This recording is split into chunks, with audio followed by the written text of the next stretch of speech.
नमस्कार, आप देख रहे हैं सी न्यूज भारत और मैं हूं आपके साथ ज्योति अरोरा। वक्त हो गया है न्यूज बुलेटिन का, तो आइए नजर डालते हैं इस वक्त की बड़ी खबरों पे।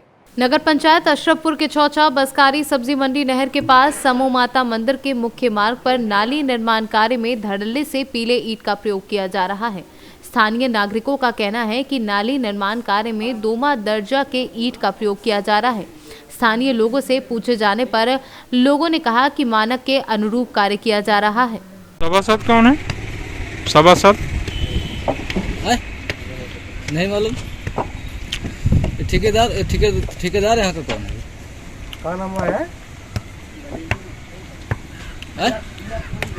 इधर इधर इधर इधर आओ। क्या नाम बता रहे? अंबेडकर नगर से सीनू संवाददाता अजय कुमार उपाध्याय की रिपोर्ट। प्रदेश नेतृत्व में रविवार को जलालपुर विधानसभा में जीवत मंडल के गोलपुर बाजार में जनप्रतिनिधियों व भारतीय जनता युवा मोर्चा के यशस्वी मंडल अध्यक्ष अभिषेक उपाध्याय द्वारा भाजपा मिशन 2022 में जिन नारों के साथ चुनाव मैदान में उतर रही है उसका प्ले कार्ड के माध्यम से लोकार्पण किया गया। अंबेडकर नगर के प्रभारी विजय प्रताप सिंह व भारतीय जनता पार्टी के यशस्वी जिलाध्यक्ष मिथिलेश त्रिपाठी व भाजयुमो जिलाध्यक्ष आकाश वर्मा के निर्देश पर जलालपुर विधानसभा के गोलपुर बाजार में जीवत मंडल के युवा मोर्चा के अध्यक्ष अभिषेक उपाध्याय व उनकी टीम के मंडल महामंत्री शिवम पटेल, कार्य समिति सदस्य शिवम पांडे, मोरू राजभर व तमाम जनमानस उपस्थित रहे।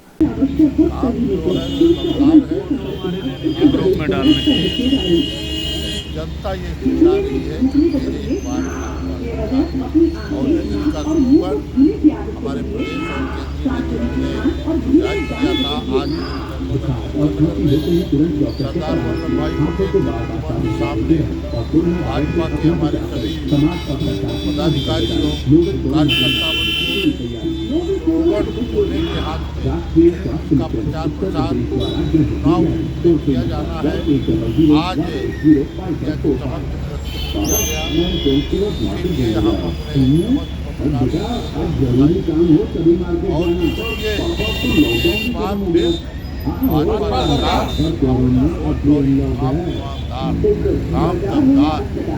आपको देखने को मिलेगा।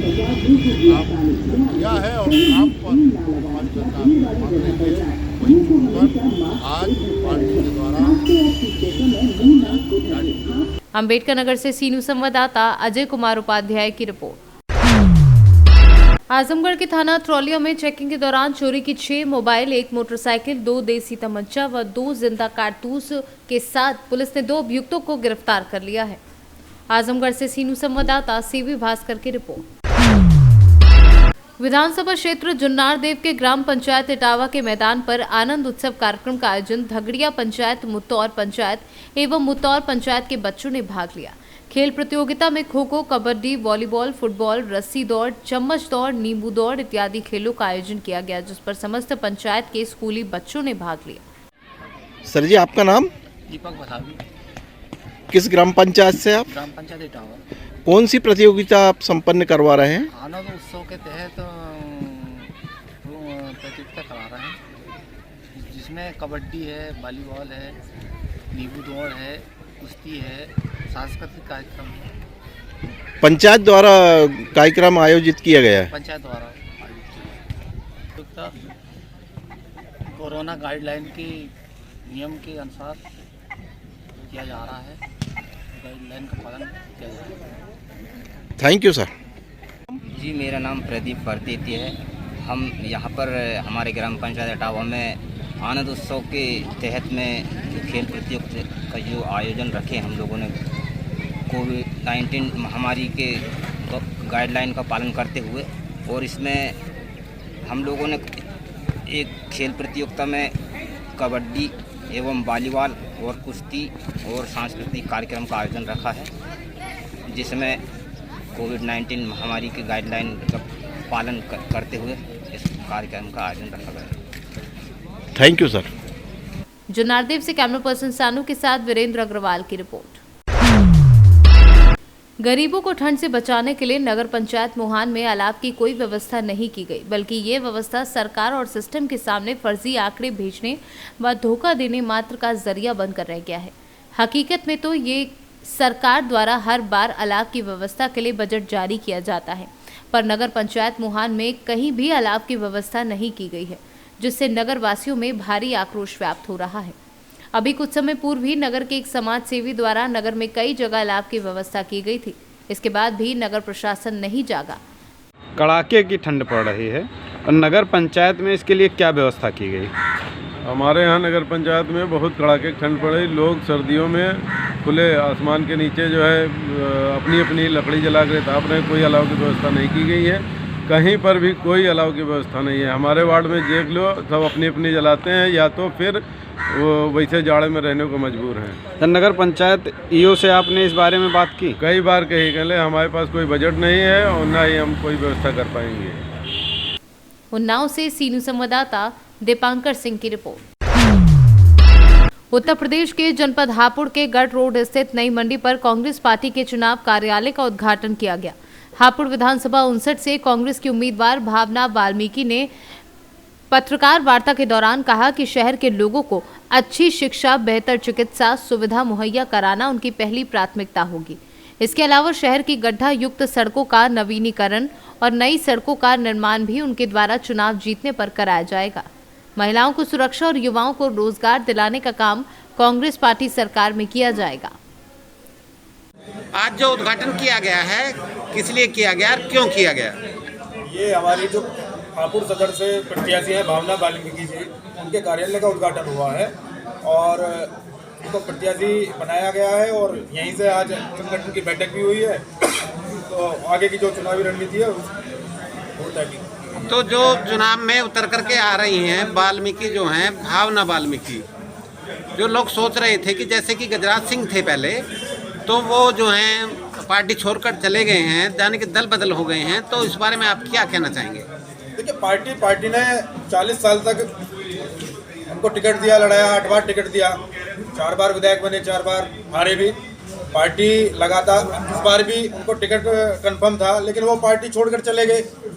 उसके बाद में एक सुनहरा मौका मैं कह सकता हूँ कि हमारे पास में भावना वाल्मीकि जी, जो एक वाल्मीकि समाज से आती हैं, और मैं आपको बता देना चाहता हूँ, हाथरस की घटना समाज के साथ में हुई, आगरा की घटना समाज के साथ में हुई, उसकी लड़ाई लड़ने का काम किसने करा?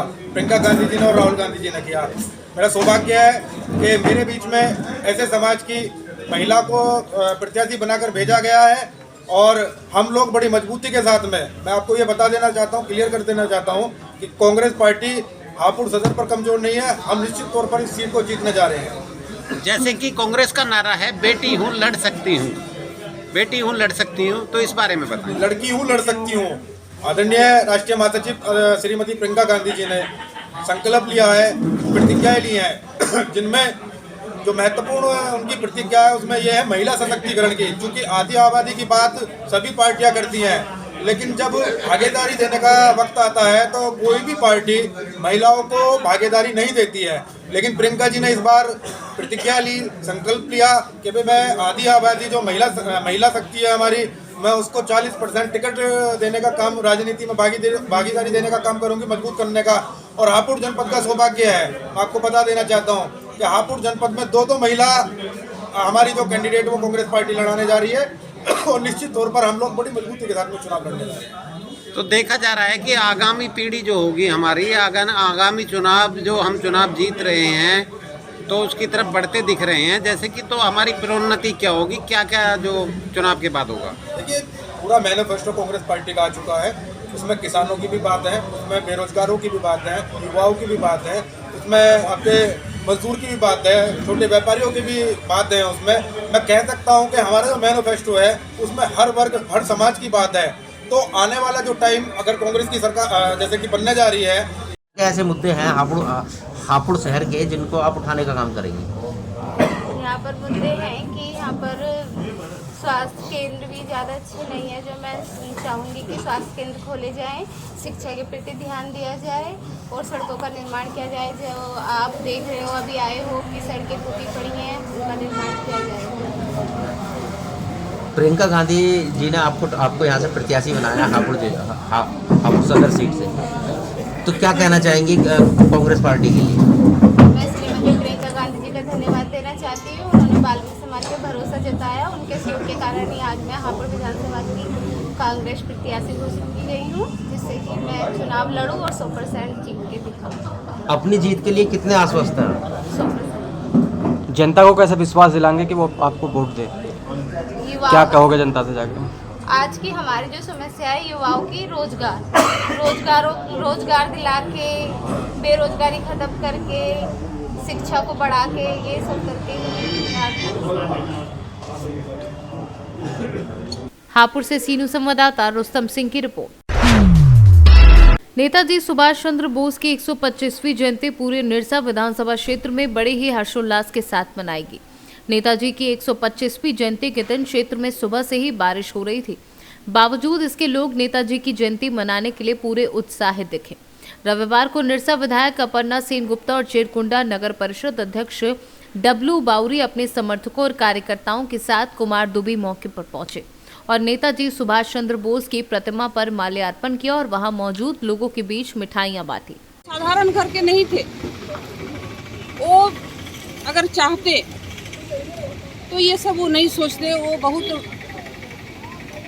जिस घर से वो थे, लेकिन उनका जो सेवा का भावना देश के प्रति, त्याग का भावना देश के प्रति, आज हम लोग को भी, पूरा देशवासियों के साथ साथ आज हम लोग अपना विधानसभा हो, अपना राज्य हो, देश में जहाँ भी हम लोग आज सब जगह उनका जन्मदिन मना रहे हैं। आज वही त्याग, वही सेवा का भावना हम लोग को मिलाना होगा। और जहाँ शोषित पीड़ित जनता, जो असहाय जनता में जो विकास पहुंचाना है, जो हेल्प करना है जनता में, वो हम लोग को आज संकल्प लेना है कि वैसा जनता जिनको जो जरूरत है हम वहां तक पहुंचाएंगे। ये हम लोग को संकल्प लेना होगा।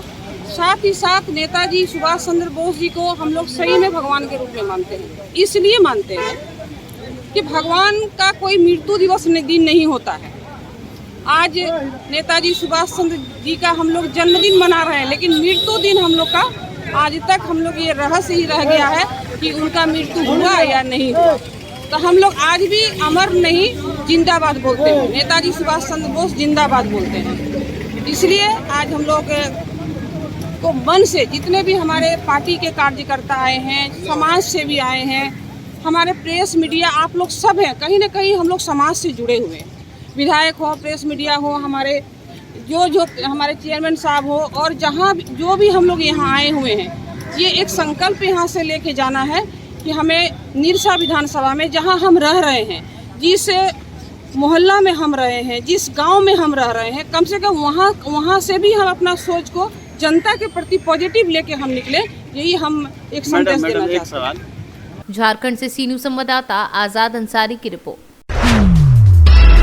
हेरहंज प्रखंड मुख्यालय स्थित श्री राम जानकी मंदिर परिसर हेरहंज में हनुमंत प्राण प्रतिष्ठा एवं श्री लक्ष्मी नारायण महायज्ञ का 6वां दिन भगवान हनुमान की मूर्ति स्थापना के शुभ अवसर पर हेरहंज वासियों के द्वारा हनुमान जी की प्रतिमा का भव्य जुलूस गाजे बाजे के साथ निकाला गया। जुलूस में काफी संख्या में महिला पुरुष शामिल हुए, वहीं महिलाएं पूरे जुलूस में नृत्य करती हुई दिखाई दी। जुलूस श्री हनुमान मंदिर हेरहंज से श्री राम जानकी मंदिर परिसर होते हुए हेरहंज बस स्टैंड भंडार चौक होते नगर भ्रमण कर हनुमान मंदिर हेरहंज पहुंची। लातेहार से सीनू संवाददाता मनीष गुप्ता की रिपोर्ट। गंगो पुलिस ने वरिष्ठ पुलिस अधीक्षक आकाश तोमर के द्वारा जनपद में चलाए जा रहे नशा मुक्त अभियान के तहत गंगो थाना प्रभारी निरीक्षक पविंद्र पाल के निर्देशन में गठित टीम उप निरीक्षक इंद्रसेन, हेड कांस्टेबल योगेंद्र कुमार द्वारा अनुज राणा विनीत कुमार ने एक शातिर नशा तस्कर को पशु सेठ सालारपुर रोड जंगल से गिरफ्तार किया, जिसके कब्जे से पुलिस ने 505 ग्राम स्मैक बरामद की है, जिसकी अंतर्राष्ट्रीय बाजार में कीमत 50 लाख बताई जा रही है, जिसका खुलासा एसपी देहात अतुल शर्मा ने किया है। ये जनपद सहारनपुर में वरिष्ठ पुलिस अधीक्षक महोदय द्वारा जो नशा व्यापारियों के खिलाफ जो अभियान चलाया जा रहा है, उसी में एक बड़ी सफलता जो है थाना गंगो को मिली है। इसमें मुखबिर की सूचना पर थाना गंगो को ये मिली थी कि सूचना कि एक गांव मैनपुरा जो पड़ता है, वहां का एक शाकिब पुत्र इमरान, ये जो है बड़ी खेप में स्मैक बाहर से लेकर आया है और ये यहाँ पर इसको वितरण करने का काम करता है, बेचने का काम करता है, जिस पर कि थाना गंगो द्वारा उप निरीक्षक इंद्रसेन के नेतृत्व में एक टीम बनाई गई और उनके द्वारा इसमें जो है पूरा स्कीम करके इसको स्मैक के साथ बुलाया गया और इसके जब इसको पकड़ा गया तो इसके पास से करीब 505 ग्राम स्मैक, जिसकी अंतर्राष्ट्रीय बाजार में कीमत करीब 50 लाख रुपए है, उसके साथ इसको गिरफ्तार किया गया है। सर कोई अन्य साथी भी इसके साथ शामिल नहीं, इसने जो है इससे पूछताछ में इसने बताया है कि ये किसी अन्य जनपद से लेके आया था और इसके साथ जो लोग इन्वॉल्व हैं उनके बारे में भी इसने बताया है। तो इसमें आगे अभी जांच प्रचलित है, जो भी इसमें निकल के आएगा, जो लोग इसके साथ इसमें इन्वॉल्व हैं उन लोगों को भी इसमें आगे पकड़ा जाएगा। पहले भी कोई क्रिमिनल रिकॉर्ड है सर? पहले इसका क्रिमिनल रिकॉर्ड है इसका पहले कोई क्रिमिनल रिकॉर्ड नहीं है, ये पहली बार आया। सहारनपुर से सीनू संवाददाता प्रदीप धीमान की रिपोर्ट। राष्ट्रवादी हनुमत सेना ब्लॉक इकाई की बैठक का आयोजन बलदाऊ जी मंदिर प्रांगण किले के मैदान बलदेवगढ़ में किया गया, जिसमें मुख्य रूप से राष्ट्रवादी हनुमत सेना के अध्यक्ष गोगरू सत्यप्रकाश यादव उपस्थित रहे। बैठक में हरिराम रैकवार ने बताया कि लगातार 5 वर्षों से बांध सुजारे की नहर को आंदोलन समस्त क्षेत्रवासियों के द्वारा चल रहा है। उन्होंने बताया कि क्षेत्र के विकास एवं समृद्धि के संकल्प को लेकर बांध सुजारा नहर के उपलक्ष्य में हनुमत सेना द्वारा भदभदा सरकार हनुमान जी मंदिर प्रांगण में 108 सामूहिक सुंदरकांड किया जाएगा, जिसमें सर्व सहमति से पाठ का आयोजन रविवार को किया जाएगा। हरिराम रैकवार, राष्ट्रवादी हनुमत सेना संगठन से जी आज की बैठक रखी गई है, किसके उपलक्ष्य में रखी गई है? आज की बैठक रखी गई है जो हमारे क्षेत्र के युवा एक साथ बैठे हुए हैं और नहर सुजा बांध जो क्षेत्र के कुछ गांव वंचित हैं, इसके लिए हम सब युवाओं ने जो बैठक में निर्णय लिया गया है कि 108 सुंदरकांड का पाठ का आयोजन किया जाएगा। इसके लिए भदभदा मंदिर प्रांगण में होगा और हमारी मनोकामना सब भोलेनाथ पूरी करें। टीकमगढ़ से सीनू संवाददाता राम सिंह यादव की रिपोर्ट। बदायूं में एसएसपी ने प्रेस कॉन्फ्रेंस कर हत्या का खुलासा कर दिया है। सरसों के खेत में मिला अज्ञात 22 वर्षीय युवक का शव। खेत में अज्ञात शव होने की सूचना से क्षेत्र में फैली सनसनी। वहीं सूचना मिलते ही मौके पर पहुंची थाना पुलिस जांच पड़ताल में जुटी हुई है। पुलिस ने शव की शिनाख्त मनवीर पुत्र अशरफी लाल निवासी ओरछी के रूप में की है। सर, पैरियन बेटा क्षेत्र में एक हत्या हुई थी, क्या मामला था? 21 तारीख को 21 जनवरी 2022 को जनपद बदायूं के फैजगंज बेहटा थाना अंतर्गत बझेड़ा में एक सरसों के खेत में एक मनवीर पुत्र अशरफी लाल की डेड बॉडी मिली थी। इस डेड बॉडी के मिलने के बाद पुलिस जब मौके पर पहुंची तो लोगों से वार्ता की गई तो शिनाख्त हुई कि ये ओरछी के पास के रहने वाले जिनकी दुकान वहाँ पे खेड़ादास में थी, उस दुकान पर ये प्रातः 10 बजे एक व्यक्ति के साथ मोटरसाइकिल से गए थे। इस सूचना पे और उसके बाद बगल वाले दुकानदार को ये बता करके गए थे कि मैं बछेड़ा जा रहा हूँ, भी लौटूंगा। और दोपहर में इनकी सूचना मिली कि डेड बॉडी वहाँ पे मौके पे पड़ी हुई है। इसका इन्वेस्टिगेशन किया गया, ऑल डिटेल्स खंगाले गए और इनकी मोटरसाइकिल और मोबाइल मौके से मिसिंग था। इन्वेस्टिगेशन से हमारे थाना फैजगंज बेहटा की टीम ने और एडिशनल एसपी रूरल और सीओ बिसौली के नेतृत्व में आगे काम किया और एक दिन के अंदर ही इस घटना का खुलासा कर दिया। ये व्यक्ति जो अरेस्ट हुआ है, इनका नाम है सुनील। ये पासी के गांव में चंदौसी थाना अंतर्गत इनका गांव आता रहते थे। एक मोटरसाइकिल धुलाई वाली दुकान पे ये काम करते थे। मोटरसाइकिल इनका कुछ कर्जा हो गया था तो मोटरसाइकिल धोने को लेकर के मृतक के दुकान पे गया था जिस पे काम करते थे। तो उस आधार पे इन्होंने ये दिमाग में ये लेकर के आए कि इसकी मोटरसाइकिल और इसके पास पैसे भी काफ़ी मिलेंगे, ये ले ली जाए। और इस इंटेंशन से उसके साथ अपने एक रिश्तेदार को दिखाने के उद्देश्य से लेकर के गए और रास्ते में पीछे से इनका गला दबा दिया और गिराने के बाद मफलर से गले को स्ट्रेंगुलेट कर दिया। मोटरसाइकिल, एक तमंचा और मृतक का मोबाइल बरामद हो चुका है। इन्होंने घटना कबूल कर ली है। इसमें बहुत कम समय में इस हत्या जैसे जघन्य अपराध का खुलासा फैजगंज बेटा पुलिस ने किया है। तो इसको उत्साहवर्धन के लिए मेरी तरफ से कैश रिवार्ड 10,000 रुपये दिए जाएंगे इस पूरी टीम को, और इसमें इन्वेस्टिगेशन चल रहा है। आगे की कार्रवाई जो भी साक्ष्य के क्रम में आएगी की जाएगी। बदायूं से सीनू संवाददाता ओमवीर की रिपोर्ट। फिरोजाबाद जैन मंदिर के पास आज अखिल भारतीय विद्यार्थी परिषद महानगर इकाई के द्वारा महानगर सहमंत्री राज पलिया के नेतृत्व में नेताजी सुभाष चंद्र बोस की जयंती का कार्यक्रम आयोजित किया गया। आज़ादी के महानायक आदरणीय श्री नेताजी सुभाष चंद्र बोस की जयंती के उपलक्ष्य में माल्यार्पण का कार्यक्रम सुभाष तराई पर उनकी प्रतिमा पर माल्यार्पण कार्यक्रम किया गया। सुभाष चंद्र बोस जी की जयंती हमारे अखिल भारतीय विद्यार्थी परिषद के महानगर कार्यकर्ताओं द्वारा जैन मंदिर चौराहे पर सुभाष चंद्र बोस जी के सामने मनाई जा रही है। आज सुभाष चंद्र बोस जी की जयंती 125वीं जयंती हमारा देश मना रहा है और पराक्रम दिवस के रूप में हमारा देश इस जयंती को मनाता है। फिरोजाबाद से सीनू संवाददाता सन्नेश कुमार गुप्ता की रिपोर्ट। लखीमपुर के ग्राम कमलापुर निवासी राहुल पुत्र लच्छीराम उम्र 17 वर्षीय पर उसके चचेरे भाइयों ने मोबाइल चोरी का आरोप लगाया था। खजुरिया चौकी इंचार्ज ने राहुल को पकड़कर चौकी ले गई और बेरहमी से इतना मारा कि पेट में दर्द होने लगा। तब चौकी इंचार्ज ने राहुल को परिजनों के हवाले कर दिया। परिजन जब सामुदायिक स्वास्थ्य केंद्र पलिया इलाज के लिए लेकर गए तो पलिया अस्पताल के डॉक्टरों ने उसे मृत घोषित कर दिया। परिजनों व ग्रामीणों ने शव को रोड पर रखकर जाम लगाया। वहीं पुलिस चौकी पर तैनात सभी पुलिसकर्मियों को निलंबित करने की मांग पर परिजन अड़े हुए हैं। अब देखना यह है कि डीएम या एसपी इसमें क्या एक्शन लेते हैं। आज थाना संपूर्ण नगर क्षेत्र में एक 17 वर्षीय बच्चे की मृत्यु की बात आई। परिजनों ने जाम लगाया और ये कहा कि पुलिस ने उनके बच्चे को मारा है, इसी कारण उस बच्चे की मृत्यु हुई है। इसमें कुछ तथ्य ऐसे हैं जो मैं उजागर करना चाहता हूँ। इस मृतक के सगे चाचा ने इस पे मोबाइल चोरी का आरोप लगाया था 17 तारीख को। 19 तारीख को इसी शिकायती प्रार्थना पत्र पर दोनों पक्षों को, इसके चाचा और इस लड़के को बुलाया गया था चौकी पे। साथ में इसके परिजन भी आए थे, इस लड़के की मां भी आई थी, गांव का प्रधान भी आया था, 3-4 अन्य व्यक्ति थे। सभी लोगों के सामने 2-3 घंटे ये लोग चौकी में रहे हैं। सबके सामने पूछताछ हुई है। पूछताछ के बाद इनमें समझौता हो गया। इसका एक लिखित समझौतानामा पुलिस के पास प्राप्त है 19 तारीख को। 19 तारीख को ही लगभग 3 बजे के आसपास ये चौकी क्षेत्र से लौट गया, वापस चला गया, अपने घर सुपुर्दगी में दिया गया सकुशल।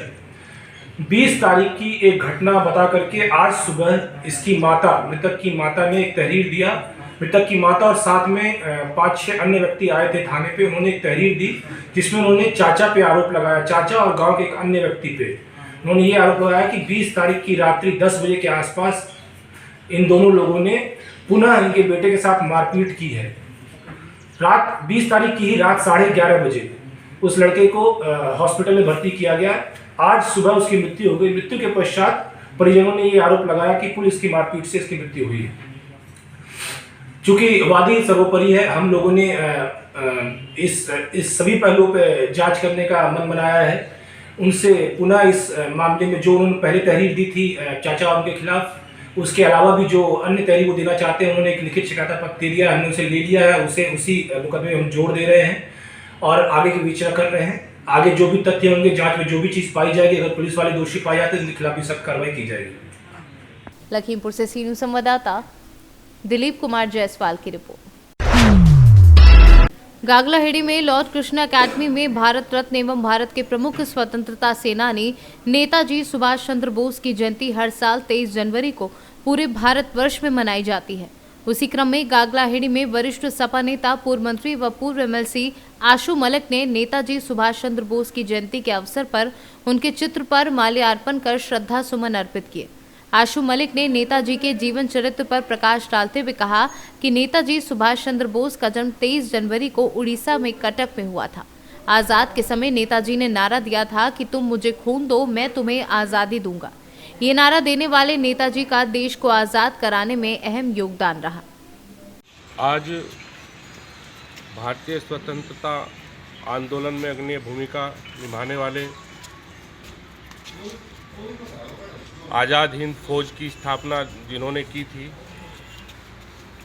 सुभाष चंद्र बोस जी की 125वीं जयंती पर हम श्रद्धा सुमन अर्पित कर करते हैं और उनके लिए उन्होंने जो देश के लिए समर्पण और बलिदान उनका जो कभी भुलाया नहीं जा सकता, उसको हम नमन करते हैं। आज पूरा देश 125वीं जयंती पर सुभाष चंद्र बोस जी की जयंती मना रहा है। इस अवसर पर हम आप सभी को शुभकामनाएं देते हैं। सहारनपुर से सीनू संवाददाता प्रदीप धीमान की रिपोर्ट। एक बार फिर रघुराज ने किया कमाल। तकरीबन 23 दिनों बाद चोरी के मामले का खुलासा कर दिया है। अभी वर्तमान में रघुराज कोतवाली थाना प्रभारी हैं और थाना प्रभारी बनते ही कई दिन बीत जाने के बाद चोरी का खुलासा किया। बताया गया है कि टीकमगढ़ पुलिस अधीक्षक टीकमगढ़ प्रशांत खरे एवं अतिरिक्त पुलिस अधीक्षक ML चौरसिया एवं SDOP टीकमगढ़ कृष्णपाल सिंह के द्वारा लगातार थाना क्षेत्र में होने वाले संपत्ति संबंधी अपराधों में अपराधियों तथा माल को पकड़ने हेतु निर्देश दिए गए थे, जो आदेश के पालन में थाना कोतवाली टीकमगढ़ के घटना में दिनांक 30 दिसंबर की रात्रि में फरियाठी मुकेश जैन की दुकान से चोरी किए गए राजशी गुटखा, सिगरेट, बीड़ी आदि चोरी करने वाले आरोपी तथा माल की बरामदगी हेतु लगातार प्रयास किए जा रहे थे और इसी तारतम्य में पुलिस ने 2,50,000 रुपए का माल बरामद कर पूरी घटना का खुलासा कर दिया है। हमारे यहाँ पे टीकमगढ़ में प्रधानपुरा जो बगिया है वहाँ पे 30 और 31 दिसंबर 2021 की दरमियानी रात में एक चोरी हुई थी। तो चोरी मुकेश जैन जी की दुकान में हुई थी। उसमें राजश्री की छाल 10 बोरा, बीड़ी का बोरा और सिगरेट वगैरह चोरी गए थे। जिस दिन से ये चोरी की घटना हुई थी उसी दिन से लगातार वरिष्ठ अधिकारियों द्वारा आरोपियों तथा माल को बरामद करने के लिए निर्देशित किया जा रहा था तथा हमारे थाने की टीम उसी में लगातार तभी से लगी हुई थी। आज दिनांक को इस चोरी की घटना के आरोपियों को पकड़ने में सफलता प्राप्त हुई है और आरोपियों से चोरी गया मसरूका बरामद किया गया है। 3 आरोपी पकड़े गए हैं इसमें। एक आरोपी छोटू उर्फ प्रकाश झा पुरानी टहरी का रहने वाला है। एक आरोपी राशि आदिवासी अनगढ़ा का रहने वाला है और एक रामकेश प्रजापति मोहनपुरा का रहने वाला है। इन लोगों को पकड़कर मसरूका बरामद किया गया। सर, कहाँ से इन लोगों की गिरफ्तारी की गई? इन लोगों की गिरफ्तारी करने के बाद इनसे पूछताछ की गई। पूछताछ के बाद जो मसरूका बरामद हुआ वो इन सभी के घर से बरामद किया गया है और इन लोगों ने जो चोरी की घटना है उसमें गैस कटर का भी उपयोग किया था, वो गैस कटर भी बरामद किया गया और आरोपियों को न्यायालय के समक्ष पेश किया गया। सर, कितने का माल बरामद किया गया? लगभग 2.5 लाख रुपए कीमती माल है जो बरामद किया गया। टीकमगढ़ से सीनू संवाददाता गिरीश कुमार खरे की रिपोर्ट। फिलहाल के लिए न्यूज बुलेटिन में बस इतना ही। देश दुनिया की तमाम बड़ी खबरों के लिए आप देखते रहिए सी न्यूज़ भारत।